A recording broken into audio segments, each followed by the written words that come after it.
In the last talk, we learned about the social circumstances surrounding the coming of a money economy.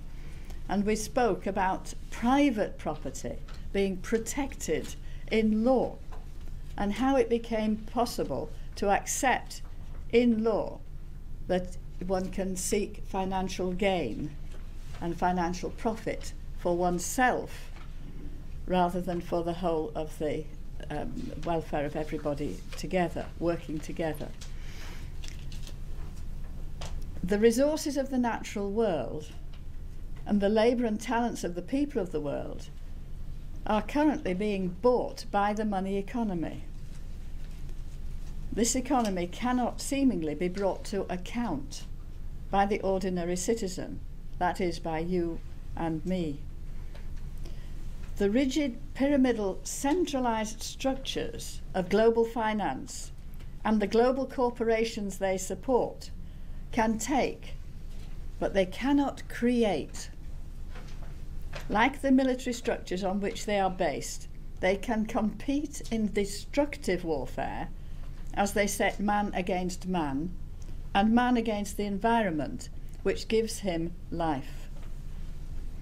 That's the world we've inherited, and that's the world we're handing on to our children and to their children.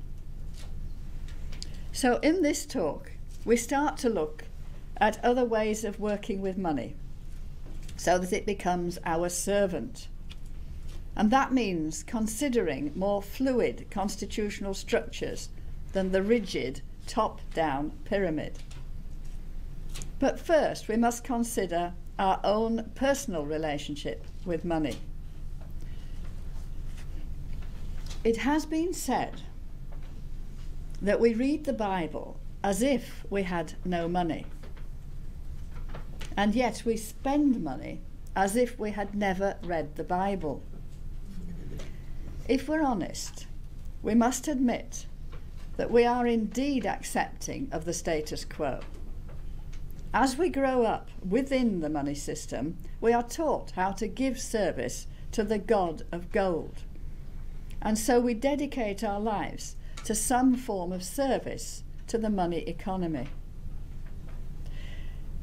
It's helpful sometimes to step right back from everyday life and to read afresh a familiar passage from Matthew's Gospel, Matthew 6:24 to 34.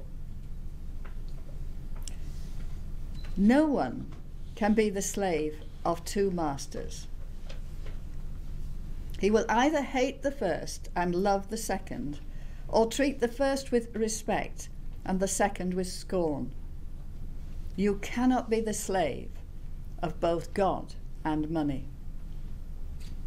That is why I'm telling you not to worry about your life and what you are to eat, nor about your body and how you are to clothe it. Surely life means more than food, and the body more than clothing. Look at the birds in the sky. They do not sow or reap or gather into barns, and yet your heavenly Father feeds them. Are you not worth much more than they are? Can any of you, for all his worrying, add one single cubit to his span of life? And why worry about clothing? Think of the flowers growing in the fields.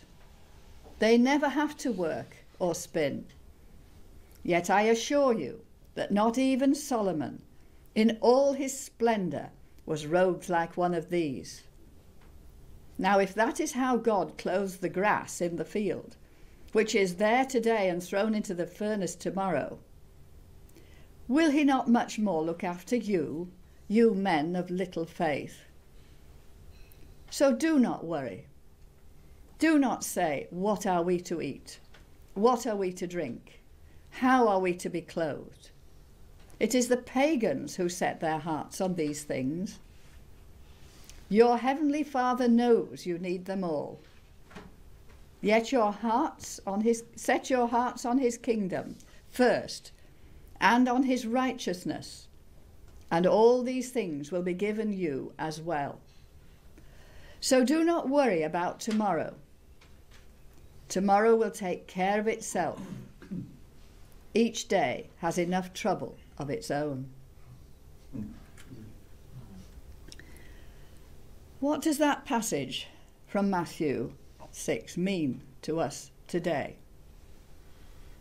Can we really be expected not to worry about where our next meal is coming from, or what we're going to wear when we go out to work to earn the money to keep a roof over our heads? Certainly, those words from Matthew's Gospel were never uttered by a banker, still less by an economist. Economics, as any economist will tell you, is about the allocation of scarce resources to infinite wants. That is, the money economy runs on artificial scarcity. Scarcity drives prices up so that profits can be made and economists can be paid to teach economic orthodoxy. Plenty, or even a modest sufficiency, is disastrous to financial speculation and profitability. This fact doesn't even have to be a closely guarded secret. The average citizen prefers to rely upon the experts. Thinking for oneself is an onerous task, best left to the experts. So it's a mistake to take the gospel seriously. Orthodox bankers and economists encourage us in our mistaken beliefs. The sentiments expressed in Matthew's Gospel might very likely have held true in biblical times. I mean, even in medieval England, they probably provided excellent social guidelines for the peasants and the lords and ladies they served. But we live in the 21st century. Nobody wants to return to the ignorance and superstition of the past. It is a fact of life that iPods and smartphones are man-made, nothing to do with God. And where would we be without them? The gifts of the earth, nature's raw materials, are there for us to take and use for whatever purpose we like. They are mere resources, and they are there for the taking. As long as we stick to the rules of sound finance, all will be well. We can live perfectly well in our sterile, artificial environments, cocooned by the products of industry and technology. So let's look at what's actually happening. The institutions of society under which we live. According to the bankers and the economists in the pay of the pyramid of power, there is no such thing as society. Rational economic man moves about in a subatomic void, reacting to circumstances according to his infantile desires, taking as much as he can get and giving as little as he can get away with. In reality, people work together by agreements made within the institutional framework of society. Institutions form the very fabric of society. According to Jeff Hutchinson, a leading institutional economist of the present day, institutions are the systems of established and prevalent social rules and social interaction.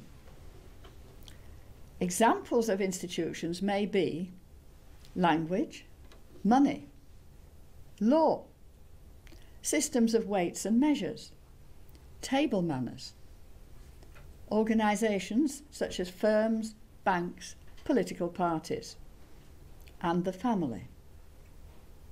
The entire market economy through which we produce, distribute and exchange goods and services is a network of institutions backed by laws and conventional ways of doing things. It doesn't just happen. Institutions are a vital part of what it is to be human. They structure social life by enabling us to read the situation and make appropriate choices and decisions about what we want to do. At the same time, they help us to form reasonable expectations about what others will do. In fact and in effect, institutions are the sets of rules that we live by, the habits, the customs, the legal rules, which we normally don't think about because we grow up and grow into them, accepting them as mere facts of life. Without this institutional framework, society would simply disintegrate. The fact that society is indeed well on the way to collapse is due to the fact that one particular type of institution, the institutions of finance, have grown like a cancer, permeating all forms of social interaction. My own work has been strongly influenced, obviously, by Douglas and social credit, but also by people who Douglas had read, whose work he had read, and one of these is Thorstein Veblen. So in order to make some sense of what has happened since the Middle Ages, we have to look at the works of contemporary writers. Thorstein Veblen was born of Norwegian farming stock. He lived from 1857 to 1927. Veblen was brought to America as a child and spent his youth on the family farm in Nerstrand in Minnesota. Hence, he grew up to know the ways of farming in an unfamiliar climate and on unfamiliar soils. What's more, he became aware of the clash between eternal farming principles and the modern money system. His works on the institutions of the economy are highly readable and are available to this day. As an indication of his fame, the farmstead where he grew up is now a National Historic Landmark. Veblen studied the writings of all the major economists of the day, including Karl Marx. He concluded that rational economic man, the hero of the day, was a figment of the imagination of the economists. Human beings do not operate like atomic particles, randomly following their own self-interest. What actually happens is that we work together. We cooperate. We pool our resources. We pool our time, our energy, our labour. And above all, we work together using the skills, techniques, and technical know-how built up over untold generations. We are not solitary hunters or self-made man. Alone, we can achieve very, very little indeed. Veblen described the power of finance to control economic activity from a distance. Ownership of a financial asset gives value purely through its ability to produce financial profit.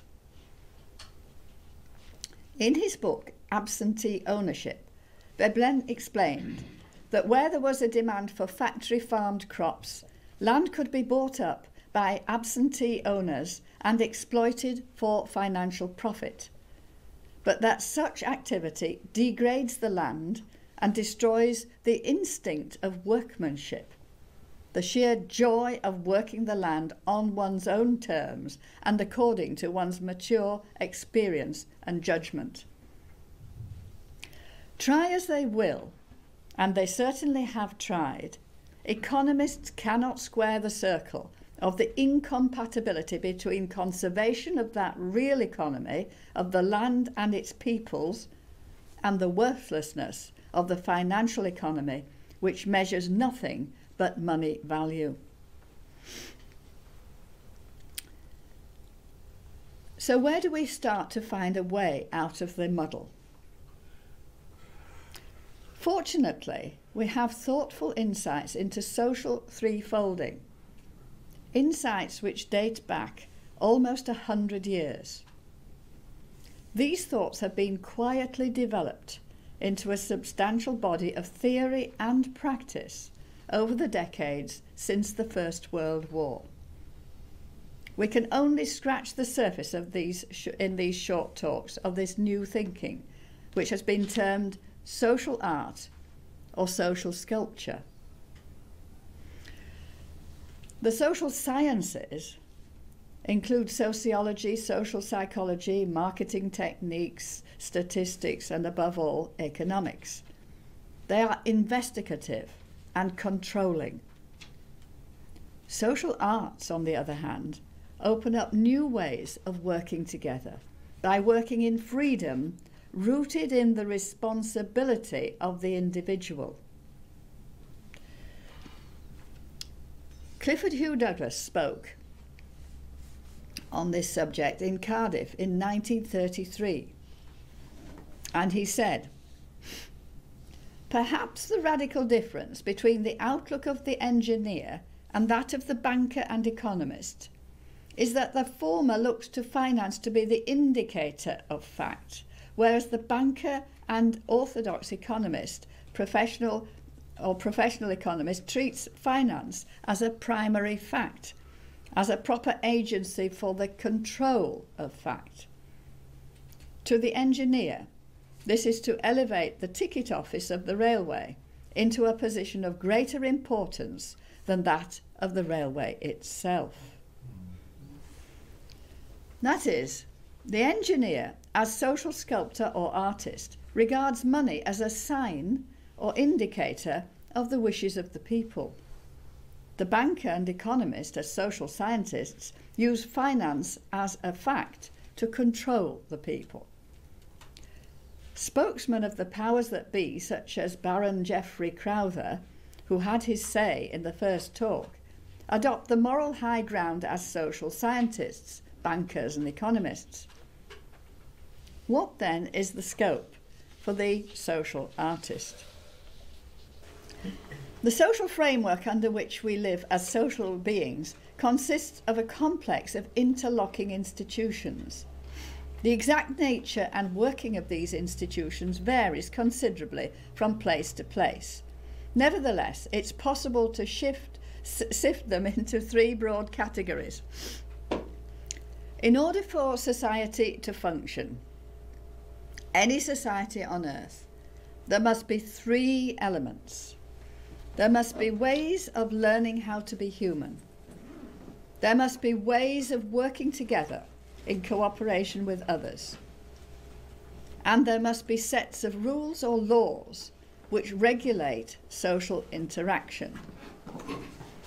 That is, as we see here, there must be all of these three elements, which are not, if you bear in mind that rigid pyramidal structure and contrast this, these things are, well, yes, thank you.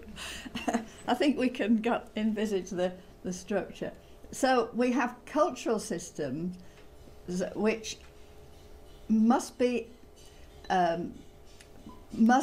operate in freedom, and this is where the individual grows and learns to be a human being through the physical development and through the arts, science, sports, leisure, spirituality, and of course, above all, education.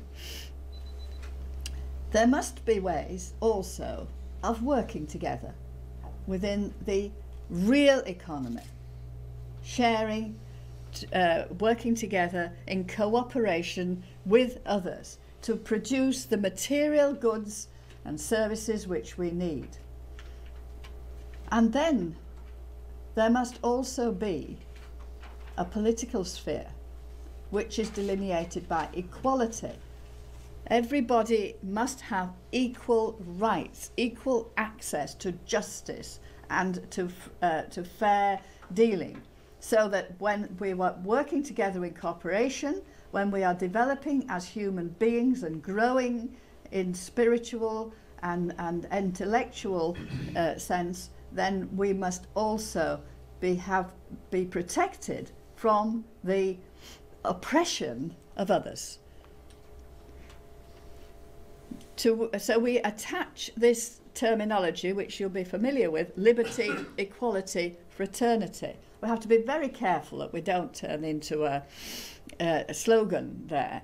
But it is an easy little framework to imagine that liberty, that freedom in the cultural sphere, and the equality in the political sphere, and the fraternity, that is the cooperation in the economic sphere, must be clearly looked at as not watertight compartments, but as mutually supportive of each other. It doesn't matter which one we start with if we begin to look at these three spheres, because they are all equally important and they're all equally interlinked. In the cultural sphere, then, the individual grows as a physical, intellectual and spiritual being. In the future, this must be allowed to occur in conditions of maximum liberty for the individual. All must be free to develop their talents and potential and to teach others, free from oppression. The process can be assisted by institutions dedicated to the arts, sciences, sports, spirituality, education and learning in general. This is the space where identity and meaning are generated. At present, as O'Duffy so graphically portrays, the cultural sphere is distorted by financial considerations. Loss of meaning is in much of our present culture and results in clusters of aberrant destructive behaviour. Discovery of meaning results in greater creativity, compassion, and brings hope for the future in all spheres of society. Equality then, fraternity in the economic sphere. The material goods and services required by citizens are produced through the economic system. Under present conditions, production is organised on the basis of financial profitability. Hence, what is produced, where and by whom, are matters decided at the apex of the pyramid of power. Through the Protestant work ethic, workers are tied into the system of wage slavery. The financial reward of the pay packet is the dominant motivation for taking part in the money economy. Where work is undertaken in a spirit of mutuality, of willing cooperation, it becomes a form of service which is rewarding in its own right. Good work on the farm or in industry cannot be left to wage slaves. Recent studies of the medieval guild system have provided useful guidelines for the future. Where work is based on a sense for community, good work can thrive. The master craftsman is master of his work, not master of his workers.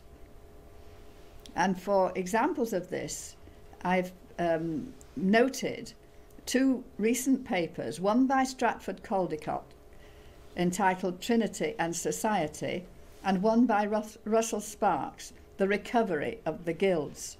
And we have made out a little book list of references, which is somewhere floating about. And if you would like, you do collect one before you leave.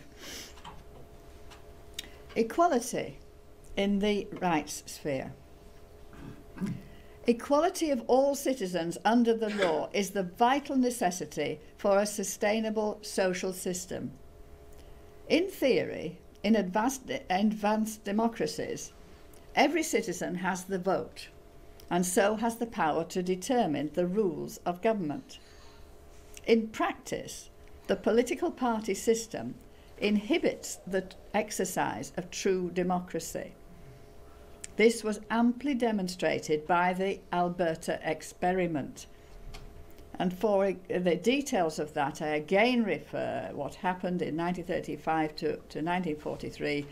Do look at Understanding the Financial System, and try to get hold of that, because again, this is the first time that this has been fully documented in the research which I did, that I mentioned earlier.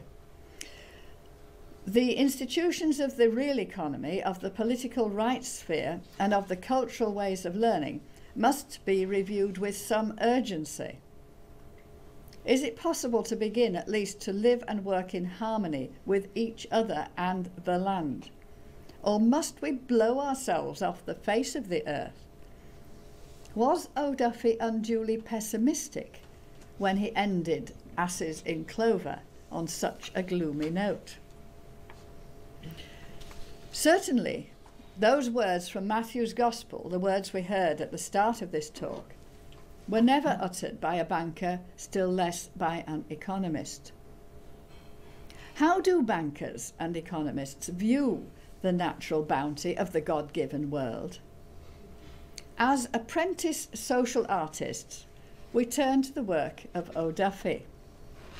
At a certain point in the story of Asses in Clover, the economist Professor Swallowdown is jinxed into telling the world the truth about the alliance between bankers and economists. Let's see if I can find this.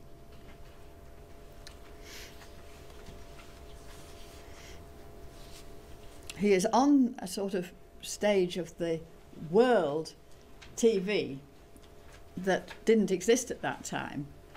And he's just been giving a talk, and he has been hypnotized into telling the truth. He made a gesture to smooth down his Adam's apple and said,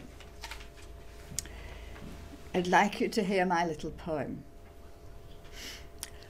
The sun was shining brightly upon the fields below. He did his very best to make the corn and fruit to grow.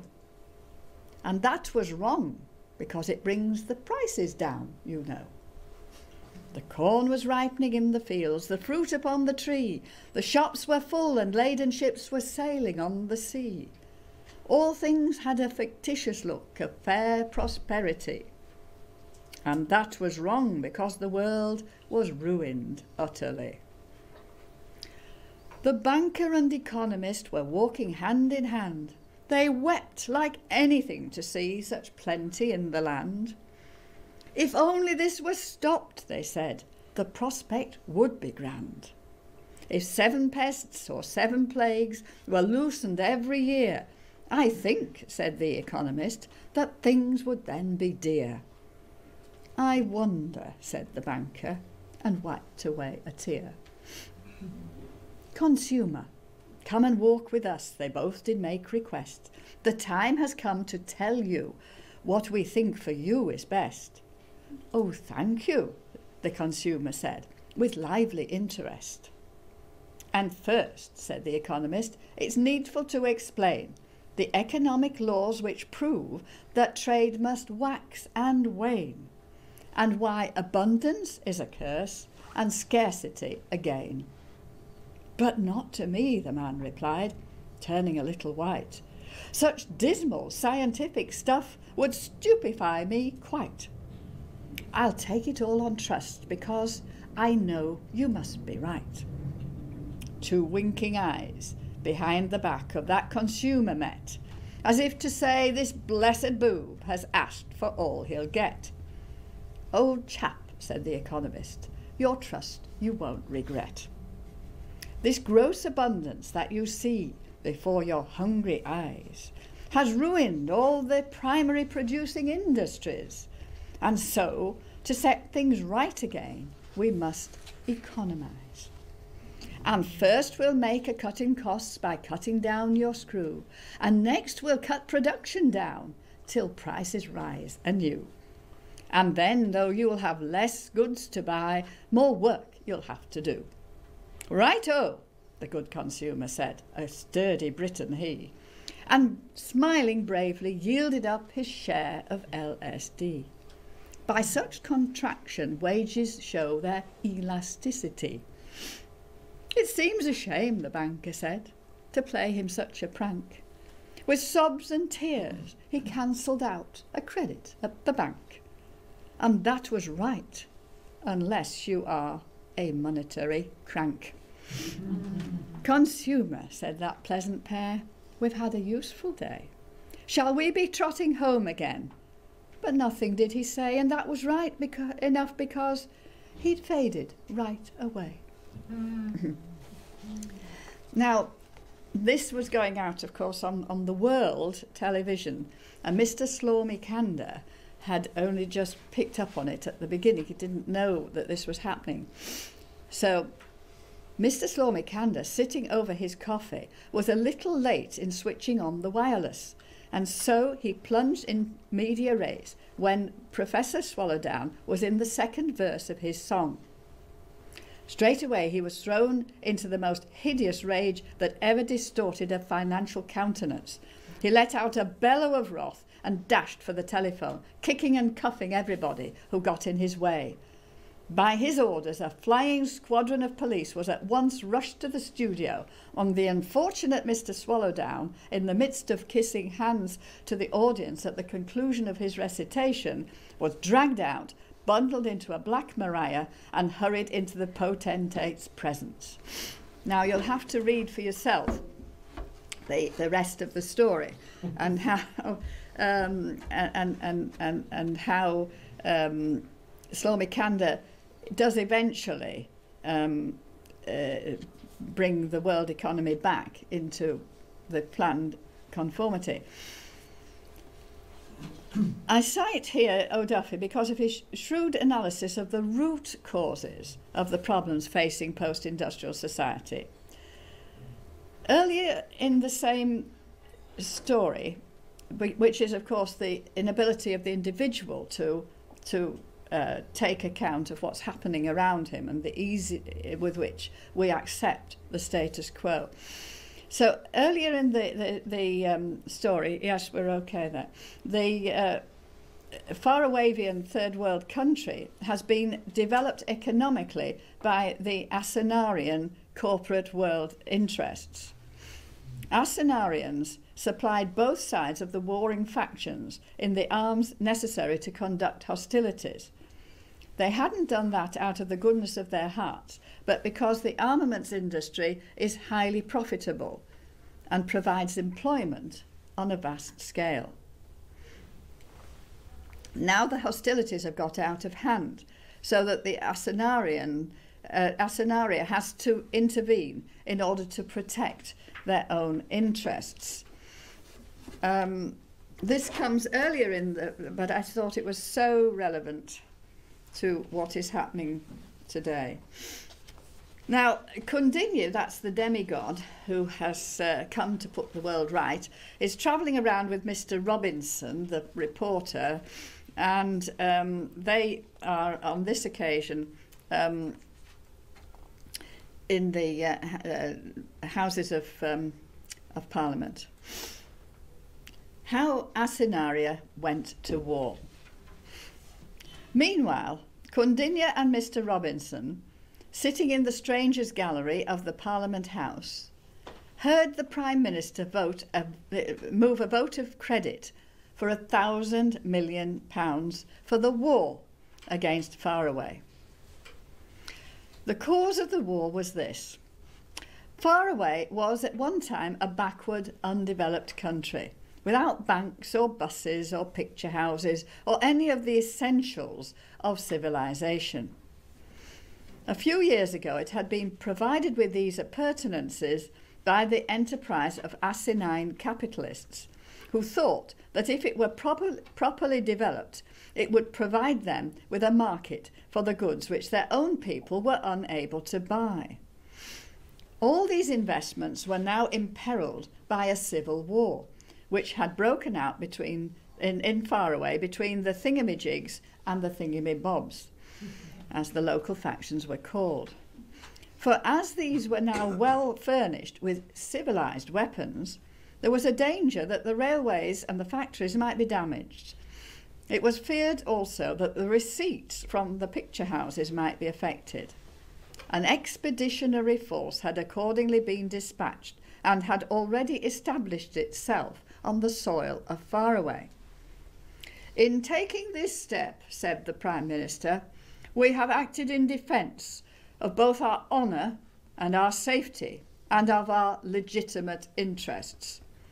The lack of central authority in Faraway has made it impossible for us to negotiate, and the chaotic conditions which jeopardised our investments compelled us to intervene for the restoration of law and order, and not merely in our own interests, but in the interests of the Faraway people themselves.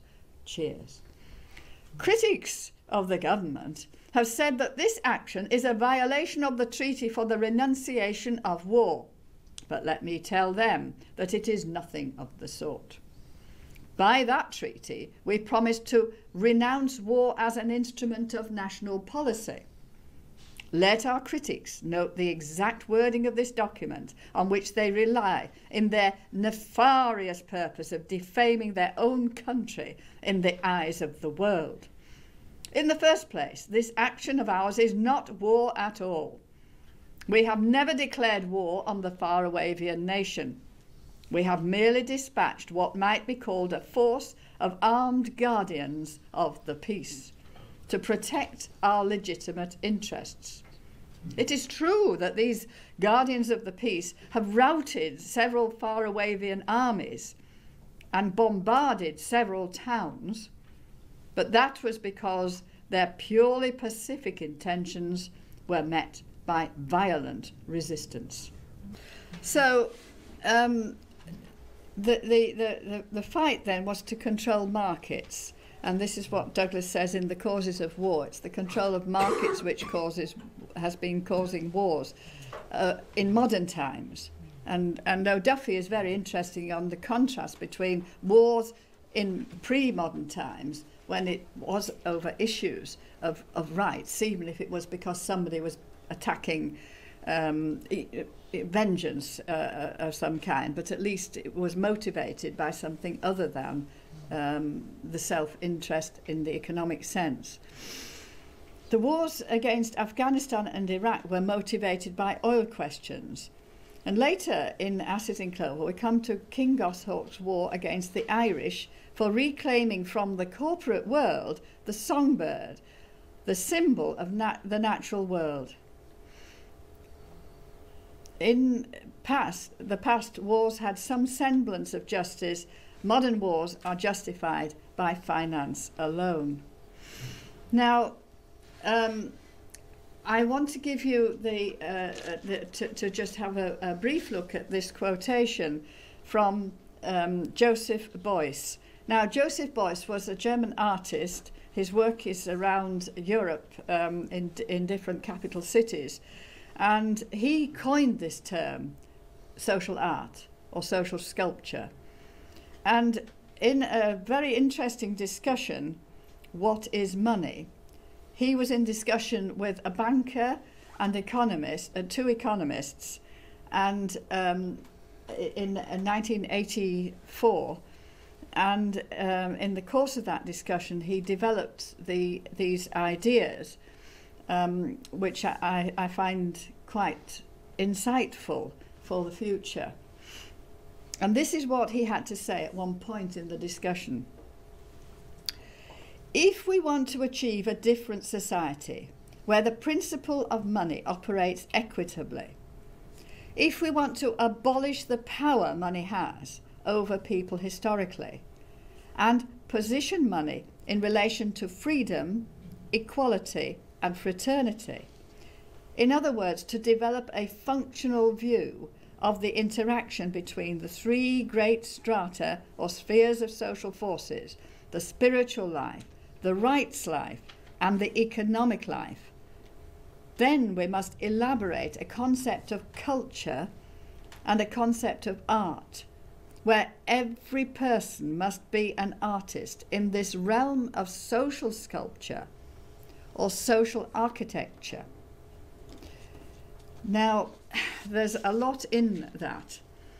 So what we're actually saying is that in that base of the pyramid, the mass of the individuals need to develop this scope for social artistry, social sculpture, ways of working, crafting out ways of working together, which will, and this is the way forward to escape from the top of the pyramid of power.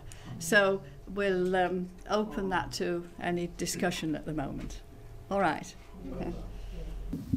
Dr. Hutchinson, I wanted to ask, why do you consider O'Duffy ending the book the way he did, a pessimistic note? Isn't that just the way history teaches us things go wrong with economics and the way we run this planet, basically? It's, I didn't find it pessimistic. I found it rather sarcastic that he ended in this way, underlining that the same thing happened historically over the years, over the centuries or millennia, yet we didn't learn a thing. So. Yes, yes. I think that's a lovely question. So often in this work, and it does reflect from O'Duffy himself, so often people who have been working over the years that I've worked with have really looked at the world and said, you know, we haven't learned over all those years, all those experiences. And of course, we have to bear in mind that O'Duffy was writing in 1933. This was the time of the rise of the arms build-up towards the Second World War. It's the beginning of the time. And people did at that time feel, and indeed do say so today, that the First World War led inevitably to the Second World War, and that this was just a sort of interlude. And when he was writing, he died, of course, at the age of 42, a couple of years after he wrote Asses in Clover, and I do feel that he died on a pessimistic note. But of course, he wrote the trilogy. He had looked at what was happening, and he wrote Asses in Clover, and he did that for a purpose and a reason. And the reason is the one that people have discussed, or I've so often discussed, and that is that annoying nuisance of a sneaking little modicum of hope. I'd like to ask, is there any difference between social sculpture and social dynamics? Well, social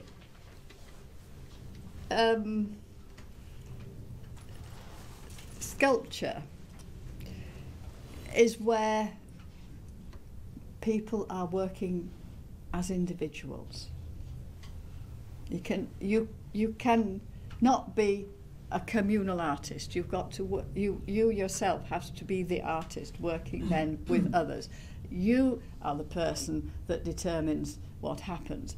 Social dynamics is more into the field then of social sciences, where people study how things work together.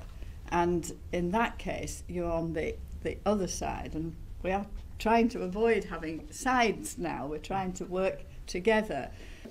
Dr. Hutchinson, I would just like to add to what Mrs. Beata Lukes had to say, and I'm thinking of Tolkien in this case and Lord of the Rings. And it seems to me that when he started to write his Lord of the Rings, that he was very pessimistic about the future. But by the time he'd finished, we all ended up with hope. I think that again is an excellent excellent thought. We'll have to wait until the next talk, because we do have that quote coming up, which we'll follow up. Yes. The interesting thing that I've found is that during the 1920s and 30s, I think that people had experienced the First World War, and this had brought people of all stratas of society together. And there was a terrific interchange of thought amongst the working people and the more educated people. And a lot of the working people, after the war, took it on themselves to read widely and to study. And so in this context, we had those three national papers, national weeklies, peddling social credit ideas during the 1930s, and people were willing to read widely and educate themselves in the full sense, so that they themselves could engage in conversation and debate. So people like Chesterton and Belloc and of course Tolkien, all of these met together and were fired their inspiration from each other as well, and it was those works which were available then to people of all classes, all educational backgrounds, and they did read them and they did study them. And if you mentioned Tolkien or Chesterton or any of and Douglas himself, people knew what you were talking about, even if they disagreed with individual points, which thank goodness we have many different points of view. But people were working together and optimistic.